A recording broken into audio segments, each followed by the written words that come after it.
வணக்கம். இது ஏஐ தமிழ் முக்கிய செய்திகள். அனகனகா ஓ அதிதி, கொன்றால் பாவம், மாருதிநகர் காவல் நிலையம் போன்ற படங்களை இயக்கி பிரபலமானவர் தயாள் பத்மநாபன். இவர் தற்போது உண்மை சம்பவமான லட்சுமிகாந்தன் கொலை வழக்கை மையமாக கொண்டு அதே பெயரில் ஒரு படத்தை இயக்கி வருகிறார்.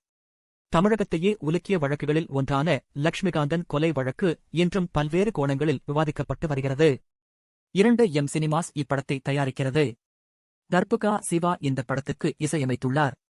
இப்படத்தின் ஃபர்ஸ்ட் லுக் போஸ்டரை இயக்குனர் வெற்றி மாறன் சமீபத்தில் வெளியிட்டார்.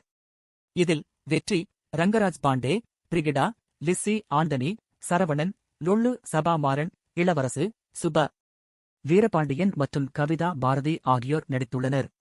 இந்த படத்தின் படப்பிடிப்பு பணிகள் கடந்த ஜனவரி மாதத்தில் நிறைவடைந்ததாக படக்குழு அறிவித்திருந்தது. சமீபத்தில் லட்சுமிகாந்தன் கொலை வழக்கு படத்தின் கதாபாத்திர அறிமுக வீடியோவை விஜய் சேதுபதி வெளியிட்டார். இப்படத்தில் வெற்றி அறிவுமதி என்ற கைதியாகவும், ரங்கராஜ் பாண்டே சிவானந்தம் என்ற சிறை அதிகாரியாகவும், பிரிகிடா சாகா மல்லிகாவாகவும், சரவணன் சர்க்குணம் ஆகவும், மாறன் மூர்த்தியாகவும் நடித்துள்ளனர். சினிமா செய்திகளை உடனுக்குடன் பெற இப்போதே சப்ஸ்கிரைப் செய்யுங்கள். நன்றி.